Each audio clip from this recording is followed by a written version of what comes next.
کو بھی تار تار کر دیا۔ جب 10,000 کا قبائل 10,000 کا لشکر مدینہ پر چڑھائی کرنے کے لیے آیا تو ان میں سے یہود سر فہرست تھے۔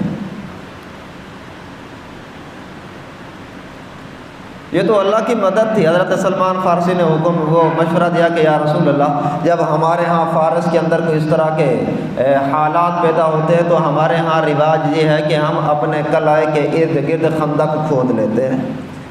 تو آپ نے فرمایا کہ ٹھیک ہے، 3 اطراف میں خندق کھودنے کی ضرورت نہیں ہے کہ ایک طرف مدینہ المنورہ کی آبادی ہے، ایک طرف پہاڑ ہے اور دوسری سمت میں اللہ آپ کا بھلا کرے باغات ہیں، تو باغات میں سے گھوڑوں کا دوڑانا اور بھاگنا اور وہاں سے نکلنا حملہ کرنا یہ بہت مشکل ہے۔ تو ایک سائڈ پر جو ہے نا وہ 3-3.5 میل کی مسافت تھی جس میں خندق کھودی گئی۔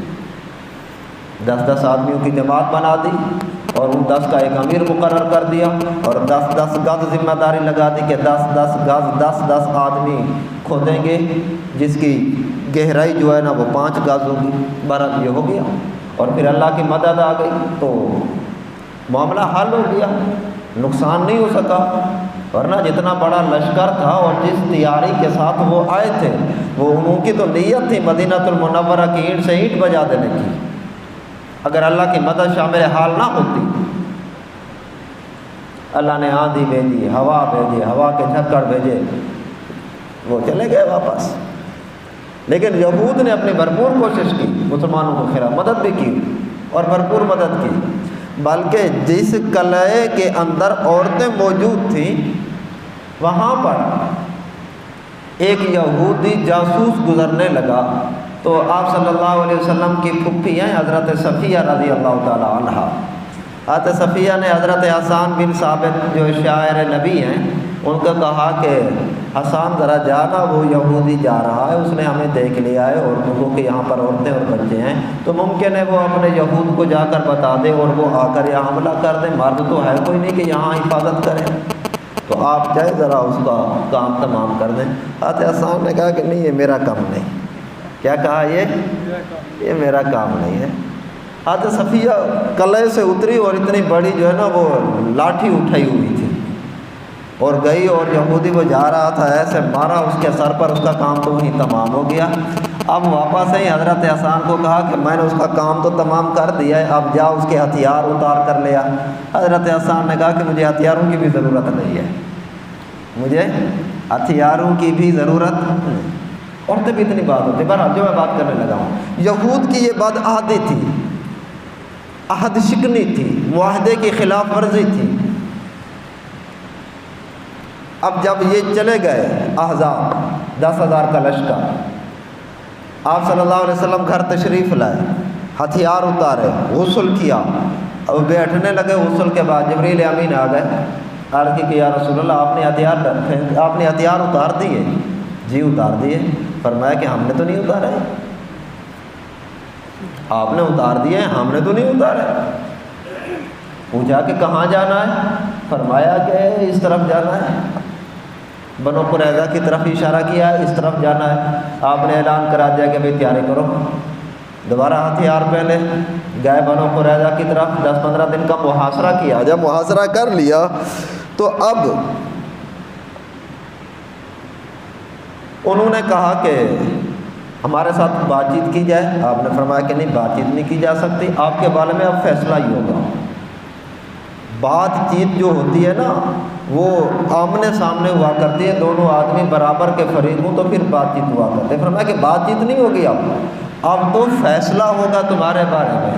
ہاں تمہیں یہ اختیار ہے کہ تم منتخب کر لو کہ فیصلہ کون کرے تمہارا، اگر چاہو تو میں فیصلہ کروں اور اگر چاہو تو سعد بن معاذ وہ فیصلہ کریں۔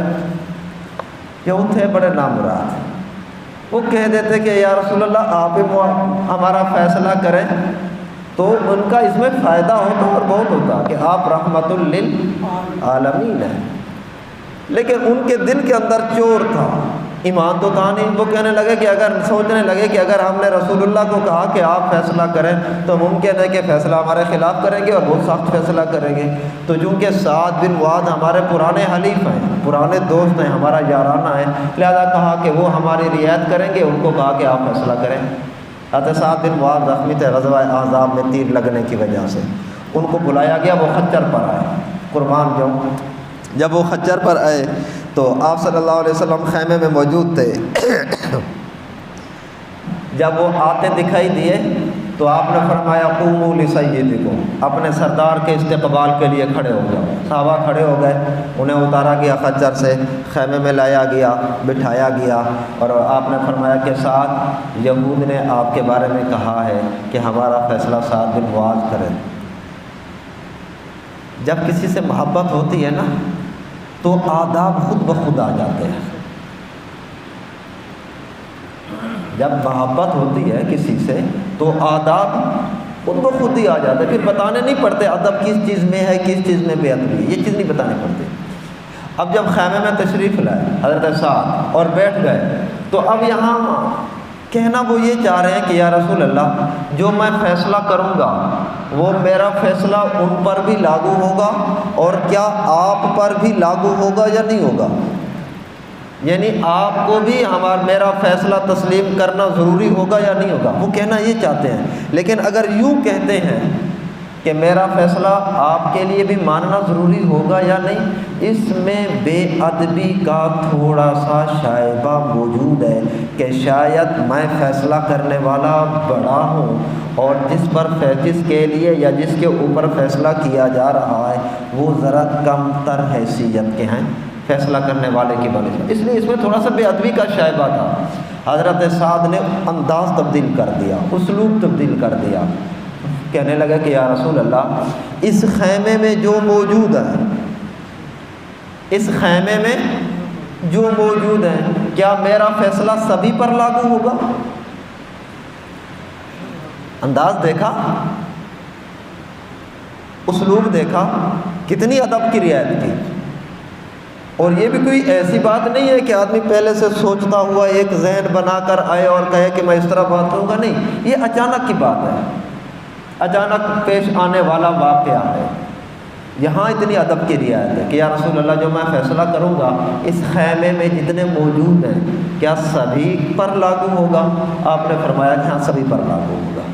فرمایا کہ پھر میرا فیصلہ تو وہی ہے جو تورات کے اندر فیصلہ ہے۔